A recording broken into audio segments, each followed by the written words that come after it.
Yeah, what's up, everybody? I am Leon. I'm here with Luis. We are two How you members doing? of SBC, South Bay Community Care, mutual aid organization working out of the South Bay.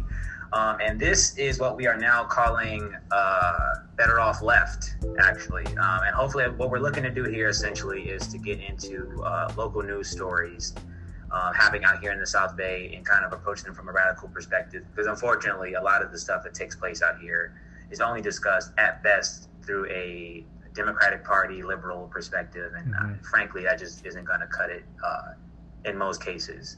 Whether you're talking about houselessness, whether you're talking about politics, political power, black people, brown people, you name it, it's probably inaccurate if you get it anywhere else. So we're trying to give a I guess you say an accurate perspective. So hopefully we can do that. And today, if I'm not mistaken, I think today we are talking about 4118, which I had that written down. I'm not even on front. I had that written down because I've been messing that shit up so much lately. So I got it down. It's 4118. That is the municipal code. But unfortunately, that's kind of where the last stop, because after that, I mean, once you get into the details of this particular code and what's being done with it, or what is rather planned to be done with it, I think starting September 3rd, it honestly just gets really, kind of dark. But yeah, so the situation as it stands in LA City Council is that this code was being pushed or altered rather to make it essentially more difficult for houseless folks to just exist in general. And I'm going to list off some of the things that are going to be now more difficult for houseless folks to do, and just like prepare you, because it's a long list. Like I made sure to include as much as possible. I don't know if I have it all, but I tried to include all of it, and it's a lot. So this is a really nasty situation, because if you really pay attention to what's in the code, what it is essentially doing is making it difficult, specifically for houseless folks. But it should be mentioned that that is not the limitation of this code. It is not as if this can only be applied to houseless folks. I want to make that clear before we go any further. But anyway, essentially what it is saying is that you cannot, in public spaces, in public areas like parks and whatnot, you cannot block public walkways and passageways, or obstruct passageways in such a way that obstructs people moving from point A to point B, or irritates them, or causes any level of dismay. And the places that are included within this, right? So places that you cannot do this, just either being there or having your possessions there, or both. This would happen on off ramps, on ramps, bridges, public parks, streets, sidewalks, near fire hydrants, bike paths, bike lanes. I'm still not done yet. Schools, daycare centers, public libraries, tunnels, still not done. Subways, shelters, and places where violent crimes or alleged dangers are documented, presumably things like trafficking, I think, is one of the things that were listed on the code itself. And really, this is where I would just want to put it to you, Luis, and put it to anyone listening here, right? Is to just think about what places or what institutions or what type of buildings would you consider that are the types of things that make a community, right? Right. Most people are going to name the schools. Most people are going to name the libraries. Most people are going to name the parks, right?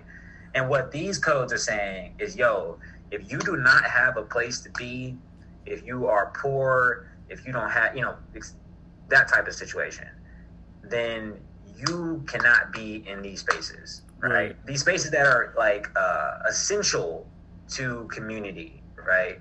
You cannot be here.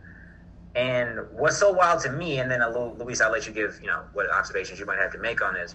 What's so wild to me about this is that what we have to already understand is that poor people lost the battle with what we can and cannot do in private spaces a long time ago, right? Like that was what, obviously Jim Crow was about more than that, but that's what a lot of the battle was taking place there as well, right? Like, you people, meaning black people, cannot occupy these particular, public and private places. Private being the kind of the stronghold, though, right? Because so much of American culture and U.S. and capitalist culture is, because I own this thing, because I am the owner of this thing, then I can exclude people, whoever that may be, for whatever reason that I might be doing it. So we lost that battle a long time ago. But this, to me, is like a reminder to the general public that, like, yo, that public does not mean that you, the general public, it belongs to you. Like, the public has either has been redefined to mean this, or it has always meant this, and maybe perhaps I just wasn't, politically educated enough to notice. But public is like state property. It is the county's property. It is the city's property. It is not the general public's property. Right. And this is the case because if it were our property, right, we would be able to say that, well, I don't care who hangs out at the park. I don't care who hangs out at the local library, right? These spaces are for us. Mm-hmm. And yet, what these people have decided, of their own volition is, no, actually, if we don't want houseless folks in these spaces, if we don't want particular types of people in these poor folks in these spaces, then we'll get rid of them, period, right? And I just feel like, then I hand it over to you, Luis, I just feel like this should make everybody question what it is. Can you call your community if you have no say over what takes place in it, right? If these people can make these decisions, then suddenly you just got to deal with the consequences. But I'll leave it there. Just by going off the list of that you read off of where houseless folks can no longer stay, like, you and I do mutual aid work. We kind of already know that, like, houselessness is criminalized essentially, but, like, there's no doubt about it anymore. Like, it's in law now, it's in writing, it's for sure confirmed. Like, I've had a lot of conversations with a lot of different people who are like, how, no one could ever criminalize being on the streets or being houseless, right?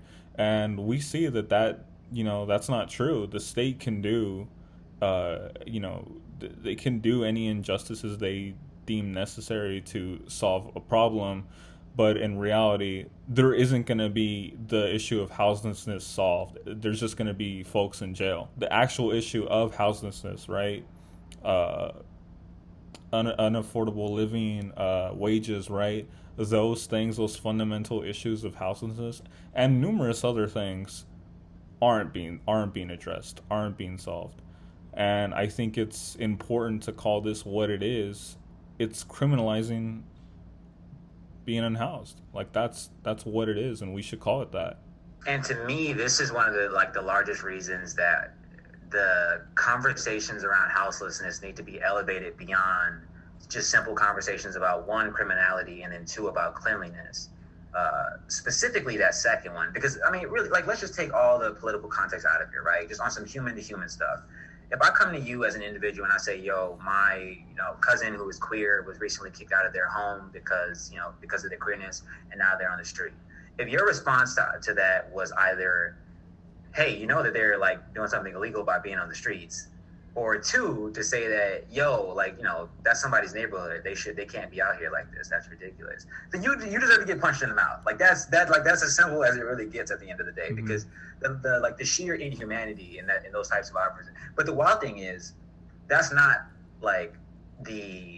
abnormal. Like, I feel like if you talk to most people outside of these radical spaces, those are the types of observations that they make, and they make those because that is the larger mainstream media and political conversation, right? I unfortunately had to watch one of those Joe Buscaino videos earlier today. I only watched it because I wanted to learn how to pronounce his name. So I don't know why I like characters, but I watch it, and his whole thing, I promise you, was literally just, yo, man, I'm trying to clean up the streets. The streets are dirty and they're unsafe.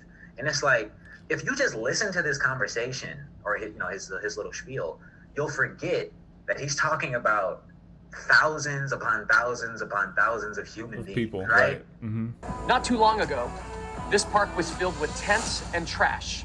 It was a mess. For a lot of places in Los Angeles, this is still the case. Our parks and beaches have become unsafe. Our sidewalks and underpasses impassable. As mayor, I'll offer anyone living on our streets a place to stay. If they refuse to leave, they could face citation or arrest. Yeah, you'll lose it. You'll lose the code entirely, and suddenly you'll be part of the neighborhood watch and all of these other reactionary manifestations running around talking about, yo, my neighborhood's looking dirty, there's tents everywhere, with no analysis of the political decisions that have been brought about to make something like that happen, right? Mm-hmm. And it's wild, man. It's absolutely wild right now. Yeah, and let me tell you something about this guy. He's running for mayor. He I think he's the first announced council member that's for sure running for mayor, and he voted on this ordinance, and he represents District 15 in LA County, which is some neighborhoods that we're familiar with. But I think that he's also pushing for housing shelters in his district. So I think his one of his main campaign talking points is going to be that in his district, he solved houselessness by implementing these shelters. When in reality, maybe like a very small percentage of folks are going to be in these shelters, but most folks are probably going to be in jail or incarcerated to some degree. So I feel like this is a sort of, or the shelters rather, are like almost like a smoke screen, right? Like, oh look all the great things I've done. When that might not be the case at all. No, absolutely. And when you hear him talk, like when you read the transcripts of him talking and conducting interviews about this stuff, it's very much so like the carrot that's being dangled, like to the neighborhoods and the reactionary, largely white forces that are talking about this, right? So to the communities that he's representing, what he says to them is, hey, essentially, I will provide, if y'all allow us to make to set up these housing shelters and all this other stuff, then we will promise to like be very, rule of law on these houseless folks, right? Essentially, we will clean up your streets. Just allow us to set up these housing spots in your neighborhoods and in your areas, right? Mm-hmm. But the trick bag is that these shelters are, one, just bureaucratic nightmares, like straight up. Yeah. Like if anyone here, because I think this is important because a lot of people, for them it's just kind of a matter of like, why are people on the streets if they're shelters? Like, go to the shelters, get in the beds, right? And as soon as you even like bother to just get beyond your reactionary responses and get to the actual statistics, what you will immediately find is that there are not enough beds for these people within these shelters, I should say, or that within these shelters, all the systems of violence that exist, incarcerality that exist outside of those shelters, of course, exist within them. And why would they not? Because Joey B is a former felon, right? Like this isn't. Look who we have at the wheel, to do. How exactly are we supposed to fight criminalization of houselessness and poor people on the streets if you got a cop? Like, and this is where people have to be honest about themselves, right? Or be honest about what they want from the world, because last year during these 2020 uprisings, myself and yourself and a lot of other people were talking very spicy stuff about abolition and about defunding the cops. And all cops are bad, and all of this very, rah-rah conversation. And then as things calm down, we get a Democrat as the president. We always got our Democrats here in California. The conversations start to dim down, right? And then it just becomes more of a like, well, you make it out like me and you. One of us makes a critique or raises a criticism about a Joey B, right? and people will start, what about him? They'll be like, well, he is trying to get these, like, a bridge home set up. He is trying to do this and that. And I was like, well, a second ago, right, just last year, you were telling me that all cops are bad, and now you're telling me that one needs to be promoted to mayor because he did a few, he set up a few shelters. Like let's keep a hold of the thread, because if we can do that, then we can stop just kind of floundering and letting people take us wherever they want to take us. Like, if we can focus on who these people are, right, the decisions that they've made, then we can stop getting on this whole thing of like, well, maybe this, well, maybe that. Like, no, what is the track record that we're looking at here, right? Like, in his little LA mayor, and I'm sure you've seen this, in his little LA mayor, announcement or whatever, in the video, his little commercial, he's talking about like, we set up these little mini homes to get the houseless folks in there. But also, he's saying that in the future, that we want to set up all of these units, and then that if the houseless folks don't accept this housing, then they will be fined or they will be arrested, right? And that's just kind of backhand. Like, you miss it because he said the tiny homes, he said the little whatevers, right? Mm-hmm.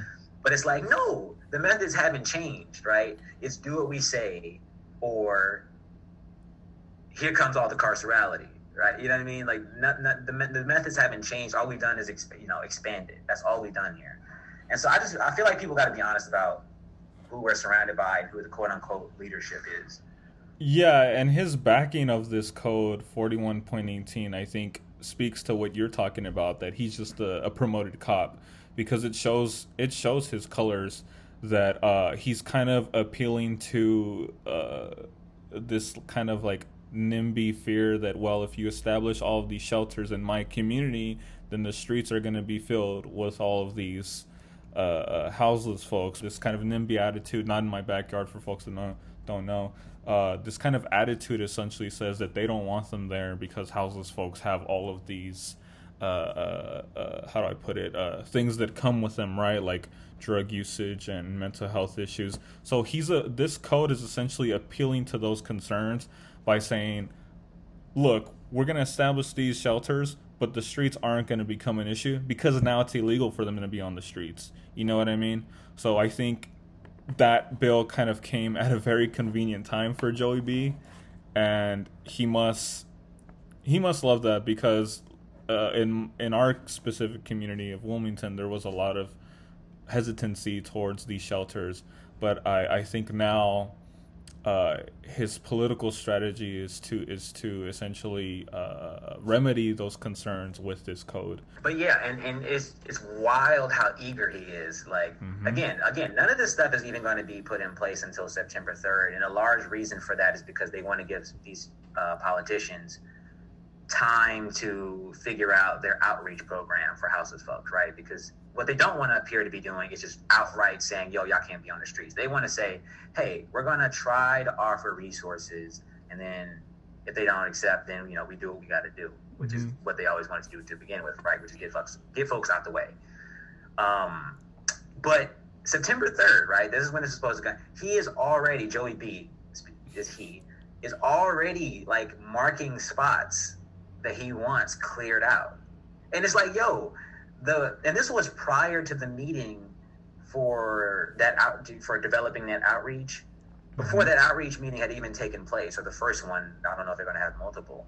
Before that even took place, he was already pulling up the map and saying, okay, here, and here needs to go. I mean, one of the places is right by Harvard College.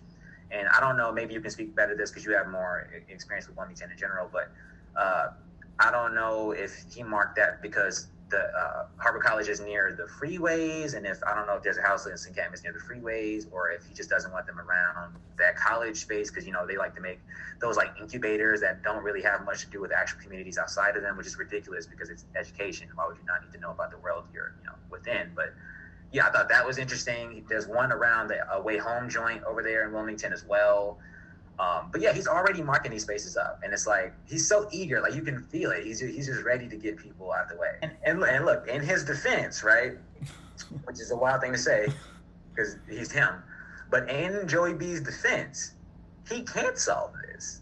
This is not for a former cop turned whatever the hell he is to solve. This isn't. I mean, it's his issue in so much as he's helped create, worsen it. Or there he bears some responsibility for it. But this is where I have to turn towards us, right, as people within these communities. Because if we're looking at these guys to do anything, him or the guy that we want to vote in to get him out, or whatever game you want to play here, it's not going to happen. Like they're not looking at these real estate companies and and all of these companies looking to buy up all the land out here. They're not looking at those people and telling them no. You know what I mean? Like, that's not what's going to happen here. They're going to continue to sell off the land so more commerce and all this money can come in. We got the stadium out here coming up in Inglewood. We got all this other stuff. We got the Olympics coming soon. These people do not care about your opinion. You know what I mean? There's nobody you're going to get in here to stop this. So I say all that to say, because unfortunately there are a lot of people who simply do not care about houseless folks. And that is what it is, unfortunately. And I've had to come to terms with that on my own end, because there's people that, you love and you care about and you respect and you have for, and you talk about these issues and you realize, oh, you've been propagandized out of human empathy when it comes to this type of stuff. But I say that to say that to those people, if you aren't going to be concerned about the houseless folks, then what you need to be concerned about is that you have no control over the communities in which you live. Right. And now something is happening that you don't care about, right? Which is houseless folks are being criminalized and displaced. But if they have the power to tell houseless folks that you can't be here on these times or in these days simply because we do not want you there, why would you think that you will be excluded from that forever? As we come out of the pandemic and all this economic fallout is happening, and more people are becoming houseless, or at the very least housing insecure, right? Like there's plenty. There's not okay. So there's a lot of us that are houseless, but there's probably even more of us that are just teetering on, right? Like you miss 1 or 2 checks and it's over. You're out. You know what I mean? And what I would like folks to understand is that if we do not have control over our communities and the laws that are passed within them, and who is protected and how are they protected, then we don't have anything. Like we're just out here working and going home and streaming stuff and then going to sleep and doing that until we die. You know what I mean? Like that's the end of it. And so to those people, I'll make this short. To those people who are not concerned about houseless folks, that'll be what it is. Fine. The people who do care will continue to do that work. But what you cannot continue to do is walk around claiming these neighborhoods and claiming these cities and claiming these states that you live in when you have no power over them. Right. You're a tourist here, essentially. You know, there's people here who have spent their entire lives here, decades, right? And if the city or the county decided today, hey, you can't go to public parks anymore. or maybe you can go, but you can only be there for an hour, and after that you're loitering, you need to go. What are you going to do? You know what I mean? Yeah, they and can't. Maybe you protest, but what community have you built to have that protest? Right. What organizing have you done to get people off of their TVs to actually go outside and do that with you? That's such a good point, because you know, especially like where we come from, like in hoods, right, where like there's always a bunch of folks like, oh yeah, like, yeah, this is my hood, this and that, right? But like, you know, you're pointing to something that's true. Like, this isn't your hood, and you know, one of the ways to kind of reclaim your hood is to start working with your hood, start organizing with your hood, right? And to mobilize against forces that are trying to rob you of your hood. So yeah, that's an excellent point. So if you would like to make a donation to a mutual aid organization that Leon and I work with, it's South Bay Community Care. We have a coffee site. I believe it's coffee.com/South Bay Community Care. You can leave a small donation. It all goes to the work, right? We deliver hundreds of meals every weekend to houseless folks. We also build power in our communities. Yeah, and if you want to just pay it straight up, just hit the Venmo or hit the Cash App. It all should be under South Bay Community Care, if I'm not mistaken. Now, find us online. If you have any doubts, do not finesse yourself and send it to South Bay Community Care or like some like off-brand situation. Like, be careful. But if I'm not mistaken, both of them are South Bay Community Care, Venmo and Cash App. Yeah, and they'll both be in the description down below. Links will be down there. And, you know, please give us a like, a subscribe. That would really help us to grow an audience. So thank you.